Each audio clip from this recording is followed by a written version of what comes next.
there, it's Olivia Savada here from Olivia's Catastrophe, and today I'm here to give you my September reading wrap-up. I'm here to tell you all my thoughts on all of the books that I read in September. Down below I'll have all of the content warnings, so if you'd like to check those out, they're in the description box below. And without further ado, let's get right down to the books. One of the books that I finally read is Hamnet by Maggie O'Farrell, and I buddy read this with Scott and Nell from Gunpowder Fiction and Plot. And this book, surprising no one, became a new favourite for me. 5 stars, I absolutely loved this. So in this one we're following Shakespeare and his wife, although Shakespeare is never named in the book because it's not about him. It's really more so about his wife and their children and the plague and kind of what happens when the plague ends up coming to their house. I feel like the way that people have previously described this book gives away a lot of the game, so I'm going to try and avoid doing that, although I did talk about it in the past, so you just ignore when that happened. But Hamlet was just a beautifully riveting book. The writing style in this is incredibly lyrical and full of lovely imagery, but it was still grounded in what was happening at the time. So I think the writing style just worked perfectly for this book. I like that Shakespeare, although it was about these two parents and grief, and that was the main focus, Shakespeare was not the main character in this one. It really mostly focused on his wife in this and the children, and the fact that his name wasn't even in it kind of really pushed towards it not being about him as a person, but about this family and their story and their collective grief. And I liked how it did the 2 different timelines, because it showed how kind of grief was really ingrained into this family's core and how they've always struggled with it, but also you could see how each character really developed into the person they are in the present day storyline, and also how they grieve in different ways depending on what they've experienced in the past. I thought it was absolutely beautifully done. There are a lot of small nods to Shakespeare plays and Shakespearean language or Shakespearean imagery, but it's very discreet, it's very low key, and you just have to pick up on it if you want to, but if you don't want to, you don't have to. You don't have to focus on that. You can really just focus on this being a story about a mother, about a father and their grief. And it was so well done. There's nothing that I would change in this book. It does have some elements of maybe a bit of magical realism, you could say. It just touches on that, but it all combined so well to tell a brilliant story, and the ending gave me chills. I was just sitting there and I put the book down and I was like, that was absolutely fantastic. I had a lot of very good reads this month. So the next book I read is Crying in H Mart by Michelle Zauner, and this one is Michelle Zauner's memoir. She is a musician who goes by the name Japanese Breakfast, and this book was absolutely amazing. The memoir heavily focuses on grief. She has lost her mother, that's told at the beginning, but it's talking about the process, about the cancer, about living with her mother throughout that and caring for her mother throughout that, and also it really takes a deep look at her mother's relationship, because between them, the mother and daughter, they had such a complicated relationship with highs and lows and not understanding each other to when they do understand each other, and it was just so complex but so well conveyed that even though they had their moments of arguments and their moments of disagreements, you can see that the love is so clearly there. I would also say that this memoir focuses a lot on her Korean American identity, because that is really woven into who she is as a person, but also very much affected her relationship with her mother too. So it looks at how, you know, Korean cooking and Korean food has given her a place of grounding throughout her grief and connects her to her culture. And she can't speak Korean, but you can see her trying to interact with her family and what that means for her. It was just everything that I love reading about identity, culture, grief. It was told in such an authentic way because it's her true experiences and it's her life, essentially. It was beautiful, it was sad, it was harrowing, it made me think, but also it really made me get to know this person I'd never heard of before, and she sounds great. And I also loved hearing about her husband. All of those scenes were very cute, but do be warned when you read this one, it's going to make you very hungry for some Korean food. Next book I finished was a big chunky boy that I've been reading for months, so I didn't read it all in September, and that is War and Peace by Leo Tolstoy, which I buddy read with Abby from Abbey of Pelennor. And this one is a big classic that spans over a whole lifetime of characters, and it's all about the war that happened in Russia, but also about moments of peace, as it is in the title. And so in the end, I felt okay about this one. I did enjoy it, but there are some elements that I didn't enjoy. It's very hard to explain this book in a review because it's over 1,000 pages long and it's quite an experience. Reading it is an experience. You follow these characters from the beginning to the end, and they go through, you know, being children to when they're fully grown adults with their lives all sorted out and everything, and so it spans a whole long journey. In the beginning you get to know characters and you choose your favourites and you feel this way about them, but of course along the path of their life they change, they make choices you disagree with, you start off liking some characters and not liking others, and then it switches around so you love them by the end of it. So it's definitely a big journey with these characters, and I really like the peace chapters because it was just full of romantic drama. All of the romance gets very complicated, and sometimes it was like sitting down and watching an episode of Corrie set in Russia. That's how I explained it to my buddy reader, and it was just so fun. The war chapters I feel a bit more complicated on. At the end I didn't like them so much because they got very repetitive and dry, and at the beginning it seemed to be more telling than showing, and it was just a lot of this happened and then this happened without any real emotional connection to it, so I didn't like it then. But in the middle it got very showy. It brought some of the characters into the war setting that brought emotion into it too, and I thought, wow, this is a really good way to discuss some of the things about war, to do with poverty, to do with rank and bias and selfishness, but also really caring and finding family in the war and such. So it does delve into a lot of very interesting in-depth topics about war, but sometimes he just throws some dry philosophy at you that you don't particularly care about, but I know that he wanted to include in the story, so that can make it a bit dry for the war chapters. But overall it was a good time. I do think the epilogues ruined things for me. There were 2 epilogues and one of them was focused on the characters, and it wasn't very satisfying because it skipped over the parts that I really wanted to hear about and instead drove me towards disliking characters that I'd liked up until that very last point, that very last page. And then the other epilogue was just a whole load of philosophy that nobody cared about. It was not the way I wanted to end this book. So overall I have good things to say about this one and bad things to say about this one, but I've done it. I finally read War and Peace and it was a very fun journey. Ayesha At Last by Uzma Jalaluddin, and I really loved this book. 5 stars, new favourite, which it's been a while since I could say that about a rom-com book, but this one is essentially a Pride and Prejudice retelling, but it's got Muslim main characters and it's also got some Shakespearean tropes woven in there too, which is just a wonderful mashup. The author is a genius for coming up with this. I will say that I think the Pride and Prejudice storyline and the way that it's written into the Muslim culture and Muslim traditions works better than it seems to do in the classic, which is my, you know, probably unpopular opinion, but I think the storyline really fit here. I just loved our main characters, the 2 love interests. Both of them are so stubborn and both of them have their ways about doing things, and they're both learning that maybe they need to unlearn some of the stuff that they've been taught, and maybe not everything is as they believe it to be. Loved going on that journey with them. We've got a best friend character who is fully fleshed out, who is fully having her own dramas that need sorting out, so while she's a side character she gets enough page time for me to really care about her. And also I would say the same thing about the male love interest's best friend as well, so that was really nice to see. It was just so nice to see how included family and friends were, and how they each had their own character, got their own time, but also really strongly related to the main character. This has really got a big focus on family and what it means to be a good family member, and duties that you have and honours that you have, but also where you should draw the line. I appreciated seeing that.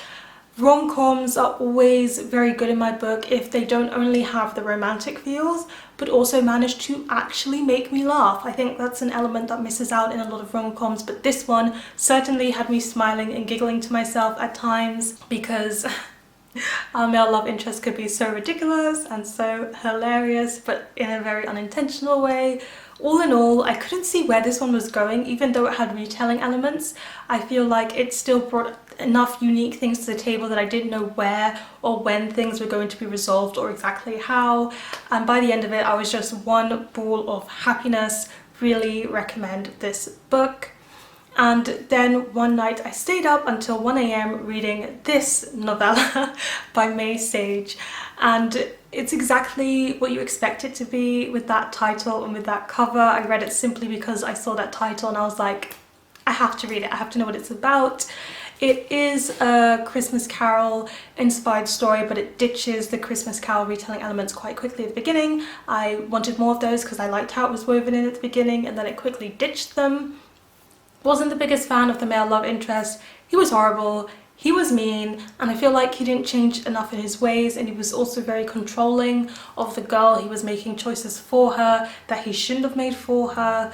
But by the end of it, the book ends so abruptly, we don't get to see the consequences of the choices that he made for her. She's never confronted with it. It cuts off before then, so I was a bit disappointed in that regard. But what really stole the show for me was our female love interest character. She was great. She is a single mother who's just trying to look after her daughter, and her daughter is her whole world. The book really conveys that, even though it's a very quick novella that you can read very quickly. And it just had some cute romantic things in it, and it also had some things that made me smile a little bit. But it also has, you know, the stereotypical tropes like sick fic and all of this jazz that just, you know, sometimes you need to read a trashy romance book and it's brilliant and it's just what you needed. Yes, I was reading a Christmas themed book in September. I do not obey the seasons obey me. Then I read another memoir. I read quite a few non-fiction books this month, and that was Maybe I Don't Belong Here by David Harewood, and this is what the final cover looks like. Giving this one 5 stars. Very much a new favourite. I was an emotional wreck reading this book. So this book is his memoir. David Harewood is a black British actor, and he had a mental health breakdown.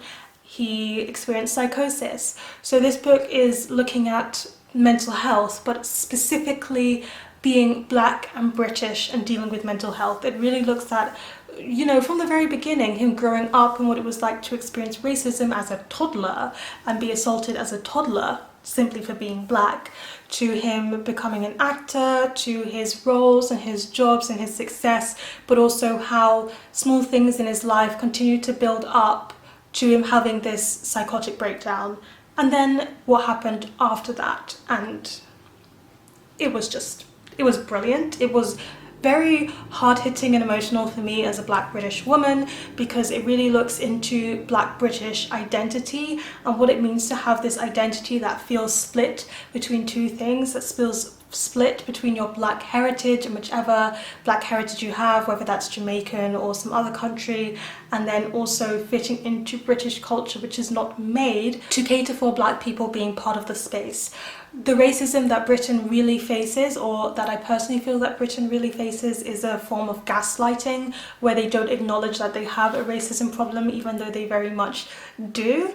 And how that gaslighting can really mess up your mental health, or impact your mental health, I should say, and how many black people struggle with mental health but feel like they can't get help because it's a dangerous place for them to be, or it's just not talked about enough, or it's just swept under the rug. And it really brought all of these things together very well while drawing from his own experience. So it lifted it up to talk about the big topics, the big subjects, but narrowed it down so it was still grounded in his own experience and his own life.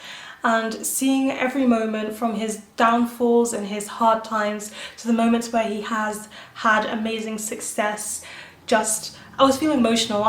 And yes, just a memoir that everybody should read. I've rattled on about it enough. Cannot recommend more if you're looking for a very good memoir to read. Okay, and so we're going to talk about my last 5-star for this month, and that was The Wild Fox of Yemen by Threa, Almontaser, and this one is a beautiful, gorgeous poetry collection. It's the kind of poetry that I love, but I know is not everybody's cup of tea, where it's very heavy in imagery, where it plays with the format, form and structure to suit the poem and cater towards what messages she wants to send, and that leaves you thinking at the end of the poem, what was that about? How can I relate this to myself, but also how can I see traces of the poet's experience in this one? It's told from this Muslim woman who is living in America after 9/11 happened, so you can see how lots of the Islamophobia she faces is written into this one. But she's also from Yemen, so it's really looking at the destruction that's happening over there, how her culture and how her home is being fractured, but also how she feels being displaced from her home while watching all of that happen and knowing all of that is happening. And that's a lot to emotionally process already in this poetry collection. Talks about womanhood too, I should mention that. So the fox is an image that runs throughout quite a few of those poems, and I thought it was just the perfect image to run through the collection and to bring together all of the themes. But everything about this was wonderfully written. The poem from where you could read it in 3 different ways if you wanted to, from poems where sentences are written backwards, so you're reading backwards. It was just beautifully crafted, very well written, and I just couldn't recommend it more for poetry lovers. There's so much emotion and pain and hurting, but also so much hope and so much identity that can be found in this poetry collection. I also read How to Think Like Shakespeare by Scott Newstok, and this one is a non-fiction book that looks at thinking and a bit of philosophy, and also in applying thinking to all these different subjects such as fitness, such as craft, such as managing time. It applies Shakespearean methods or draws from Shakespeare plays to mold how we think about these things, and I quite liked it. There was a lot that I very much agreed with in this, but there were also some things that I didn't particularly agree with or felt like I could argue against, and what the author didn't do enough of was arguing against himself, because there were not enough contradictions. So when I thought of the contradictions, he hadn't already shot them down in the book. So I feel like if you're someone who really likes the kind of thinking and philosophy reads where the author has thought of the positives of what they're saying, but also already preemptively thought about the negatives and chatted them down, this wouldn't necessarily be the one for you, because it really just focuses on the positives and backing up his own ideas without taking in what criticism might come from his ideas. But it was still very, very good. It was good fun. I always love seeing how people apply Shakespeare to different elements of their lives or different elements of your thinking, and I think there's quite a lot in this book that I agree with that could be implemented for how we approach education and how we approach reaching other people and different people in education. And then last but not least, I read the book Rage Inside the Machine by Robert Elliot Smith. It's a non-fiction book that looks at artificial intelligence, AI essentially, and also bigotry and racism and discrimination, and how and why that usually crops up when we're talking about artificial intelligence.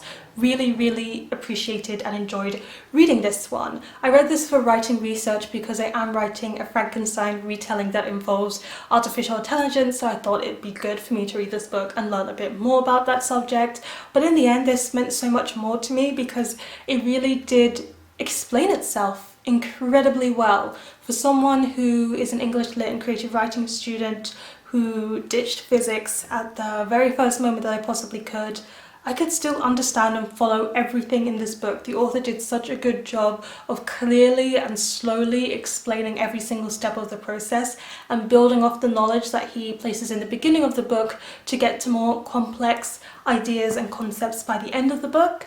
And I just think that was very well written, very well structured, and such a good way of getting across this information that anybody could really understand it. I think he makes some very valid points about artificial intelligence and what it may impact or look like in our future, but also how cautious we have to be in terms of diversity, in terms of racism, discrimination and bigotry arising in our artificial intelligence, showing what flaws exist, why these flaws exist, and why we need to be careful moving forwards. Really learned a lot from this. There's lots of tabs here for when I write my novel and plan my novel a bit more.